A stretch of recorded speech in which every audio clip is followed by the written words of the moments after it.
हमको कितना वोट मिलता था? 32,000। कितना मिलता था? कांग्रेस को और सुशील पासी का वोट जोड़ दीजिए तो विपक्ष के पेट का पानी हिल जाता है।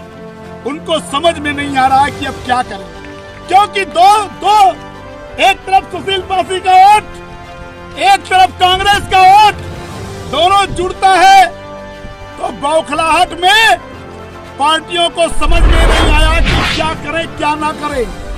15-20 दिन तक तो मंथन चलता रहा, लेकिन जैसे कहते हैं ना कि जब कृपा ऊपर वाले की हो जाती है तो हड़बड़ाहट में प्रत्याशी नहीं मिला तो कोई कहीं से प्रत्याशी ले आया, कोई कहीं से प्रत्याशी ले आया।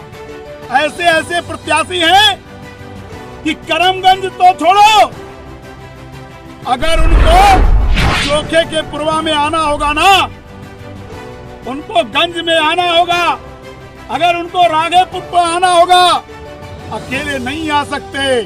उनको 10-15 की जो टीम है, जब वो बताएंगे कि ये चोखे का पुरवा है, ये करमगंज है, ये बहादुर नगर है, उनको बताएंगे तब वो आ सकते। 382 बूथों पर पहुंचना क्या 15 दिन में संभव है? और हम 382 बूथों पर 22 साल से घूम रहे हैं कि नहीं घूम रहे? आप सोचो तो क्या वो जनता से मिलेंगे? नहीं मिलेंगे। वो उनसे मिलेंगे जो बड़े बड़े ठेका ले रखे हैं कि हमको आप 10 लाख दे दो, हम चुनाव जिता देंगे। एक प्रत्याशी तो बेचारा उससे 1 करोड़ रुपया पहले ले लिया गया, बोले आप हमारी पार्टी से लड़ो, हम तुमको विधायक बना देंगे। बछरावा की जनता पर नहीं, लखनऊ में तय कर लिया गया। ये गांव की जनता, अभी चुनाव नहीं शुरू हुआ, पहले ही तय कर लिया गया कि आप हमारी पार्टी से लड़ो, हम आपको 1 करोड़ में विधायक बना देंगे। बेचारा 1 करोड़ दिया कि नहीं दिया मैं नहीं जानता। फिर दूसरे ठेकेदार मिल गए, बोले हमारे पास 50,000 वोट है, आप हमारे पास आओ, हम तुमको एमएलए बना देंगे। फिर बेचारे ने फिर व्यवस्था किया और फिर 25 लाख रुपया दिया और बोले आप हमको। फिर तीसरे होटल में मीटिंग हुई, अभी तक वो क्षेत्र में नहीं घूम पाया, फिर तीसरे होटल में मीटिंग हुई, बोले हमारे पास 20,000 वोट है, आप हमारी व्यवस्था करो। फिर एक और नेता मिले, बोले हमारा तो क्षेत्र ही है, हम जिधर चले जाते हैं उधर आंधी चली जाती है। फिर रुपए का खेल हो गया और फिर बेचारा जो है ऐसे करते करते आज 9 तारीख हो गई। कितनी तारीख हो गई? 9 तारीख में कोई मीटिंग लगी हो तो बताओ। मीटिंग लगी क्या? नहीं लगी, किसी पार्टी की मीटिंग नहीं लगी। अभी फिर खेल होगा, इसलिए मेरे मित्रों आपसे कहना चाहता हूँ, नोट के बलबूते राजनीति नहीं की जा सकती है। ये बछरावा की जनता को ये बताना होगा। एक तरफ नोट की गड्डी, एक तरफ नोट। हमारे फौजी बहुत घबराए हुए हैं। ये राजनीतिक व्यक्ति नहीं है, ये फौज से रिटायर हुए। ये कहने लगे सुशील भाई आप कैसे कर रहे हो, उधर पैसा बढ़ रहा है, पूरा खजाना लग रहा है, आप गांव घूम रहे हो। मैंने इनसे कहा ये बछरावा की जनता है, जो नोट बांटते हैं उनका नोट भी ले लेंगे और वोट पंजे पे दे देंगे। ये बछरावा की जनता है, जो आपके नाम पर लोग नोट ले रहे हैं। अगर कोई नोट बांटे तो नोट उनके घर का नहीं है, ये हमारे ही आपका माल है जो निकल रहा है चुनाव में, तो वो नोट ले लेना। हाँ, अगर नोट 1 लाख कोई दे दे तुमको तो ले लेना, कम से कम एक मकान ही बन जाएगा। लेकिन जो और 1 लाख कोई नहीं देता, हंस रहे हो आप, 1 लाख कोई नहीं देता।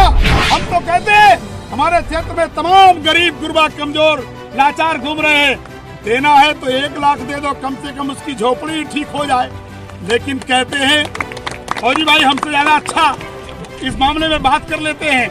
मेरे मित्रों, मेरे कहने का मतलब है ये नोट का चुनाव नहीं है, ये बछरावा की जनता का चुनाव है, वोट का चुनाव है। वोट वाले नोट वालों को पराजित करके लोकतंत्र की रक्षा करेंगे और महात्मा गांधी, पंडित जवाहरलाल नेहरू, बाबा साहब अम्बेडकर, सरदार पटेल के सपनों को पूरा करेंगे। ये मैं आपसे कहने आया हूँ। सुशील पासी, प्रियंका गांधी जिंदाबाद, प्रियंका गांधी जिंदाबाद जिंदाबाद, प्रियंका गांधी सुशील पासी जिंदाबाद जिंदाबाद, तेज शर्मा सुशील पासी जिंदाबाद जिंदाबाद। संघर्ष करो, हम हमारे साथ संघर्ष करो, सबको लेकर बाहर दो। ये भी बताओ ना कि कैसे ये जोड़ देंगे।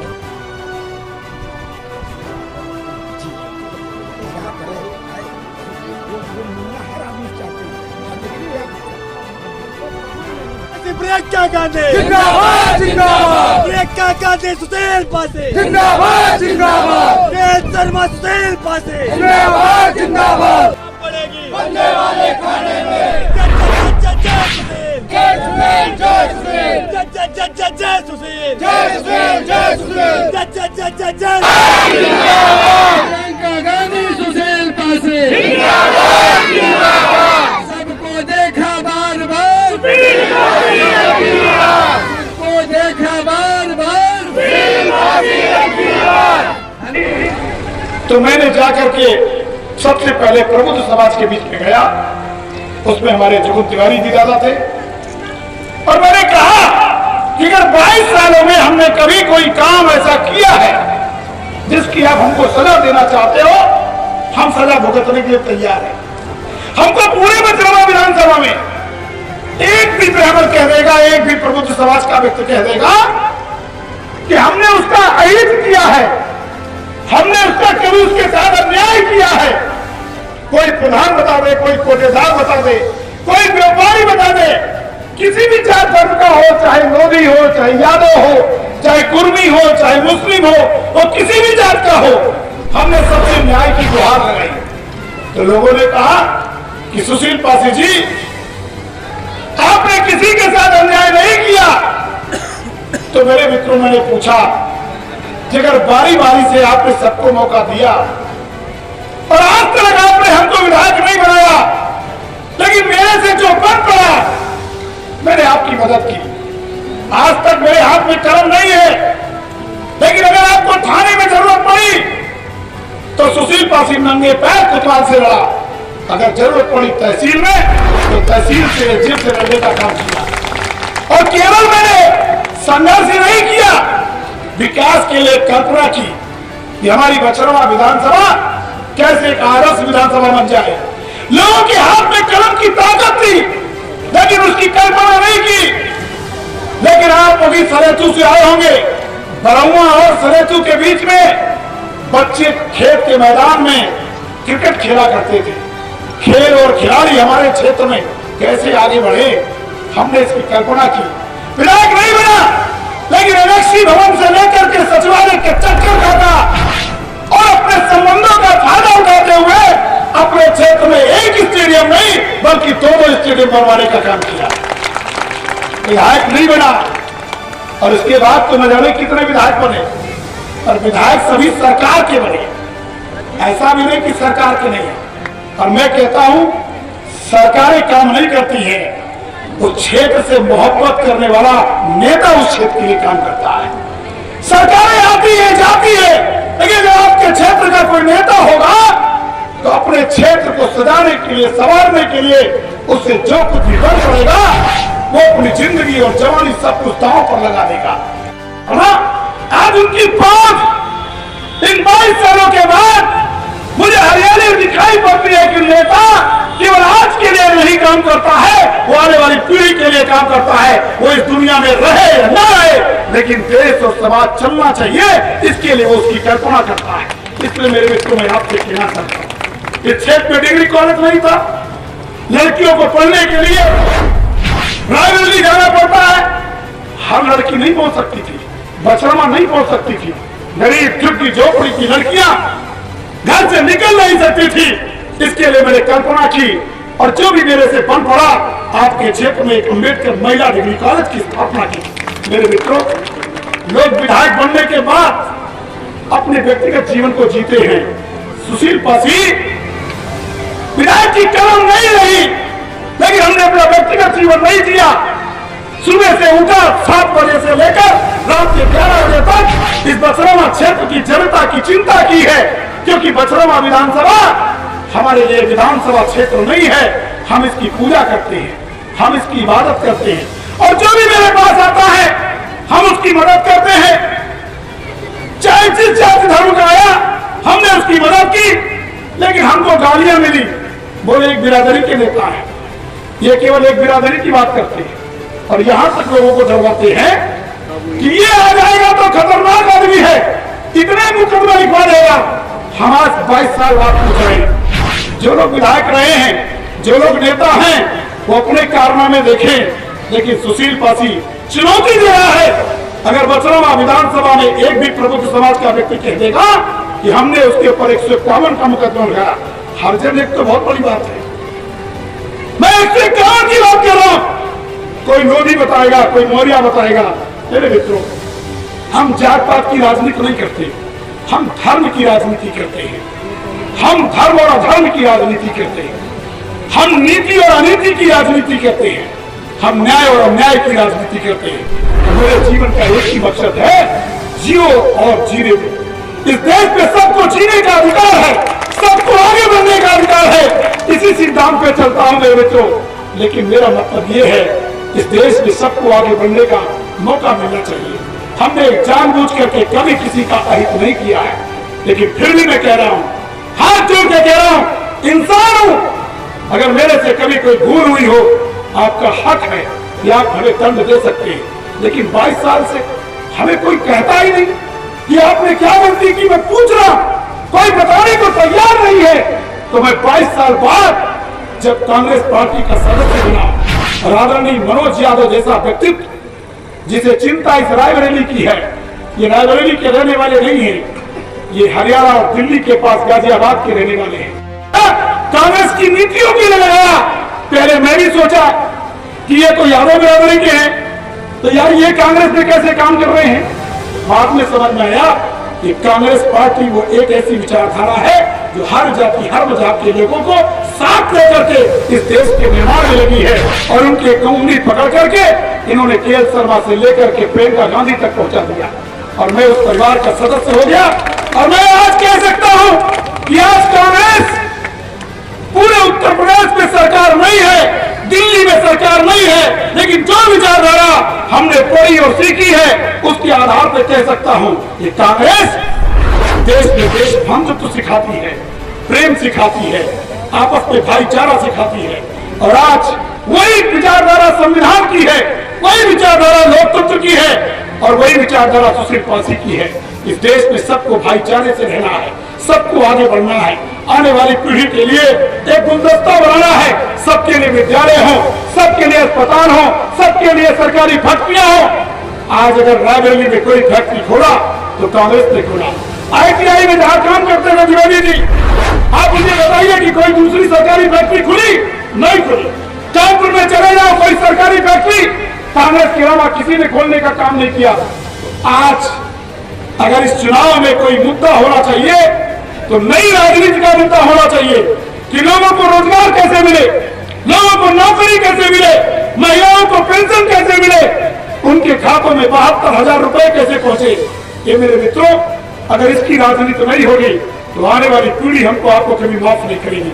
क्या करते हैं वो चुनाव के समय तो फ्री दे देंगे, लेकिन आपके बच्चों को अच्छी शिक्षा, फ्री शिक्षा नहीं दे सकते, इलाज आपका फ्री नहीं कर सकते। गैस सिलेंडर फ्री के नाम पर आपको दे दिया, लेकिन 1,000 का भरा हुआ सिलेंडर फ्री नहीं दिया। गैस भिजवाने की योजना को उन्होंने फ्री योजना बता दिया। गैस कनेक्शन के नाम पर आपसे कनेक्शन करा लिया, और आज वो 1,000 रुपए का गैस सिलेंडर दे रहे हैं। इसी तरह से नौजवानों को फ्री के नाम पर एक जियो का सिम दे दिया। और तमाम हमारे नौजवान, क्योंकि नौजवान थोड़ा जोश में होता है और उत्साह में आ जाता है, और सरकार ने एक झांसा दिया कि तुम्हारा जियो का सिम फ्री। तमाम नौजवान जियो का सिम फ्री ले लिए। आज क्या वो फ्री है क्या? पहले 99, 199। अरे आपकी हाथ से पैसा निकाला जा रहा है। इसलिए हम आपसे कहना चाहते हैं, इस देश को बचा दीजिए। ये मेरी लड़ाई नहीं है, ये जनता की लड़ाई है। इस देश में आपको हमको आपके पढ़ करके इस देश और प्रदेश को बचाने की कोशिश करिए। और एक बात मैं और कहना चाहता हूँ, यह पढ़े लिखे लोग हैं, तमाम नौजवान है, आपने हाई स्कूल में पढ़ा होगा, इंटर में पढ़ा होगा, चुनाव होता है तो पहले विधायक चुना जाता है। अब इस देश में ऐसी व्यवस्था है, विधायक चुनाव नहीं होता है, सरकार पहले बना देते हैं। एक मीडिया के चैनल को मैंने देखा, मेरा नामांकन नहीं हुआ, सीट की घोषणा नहीं हुई, आयोग ने घोषणा नहीं किया, पैसे के दम पर कुछ मीडिया वाले देश हित में लड़ते हैं। हम ये नहीं कहते कि सारे मीडिया एक जैसे होते हैं, लेकिन मैं चुनौती के साथ कह रहा हूं कि कुछ चैनल पैसे लेकर के टीवी पर सरकार बना देते हैं, इसलिए आपको उनसे बचने की जरूरत है।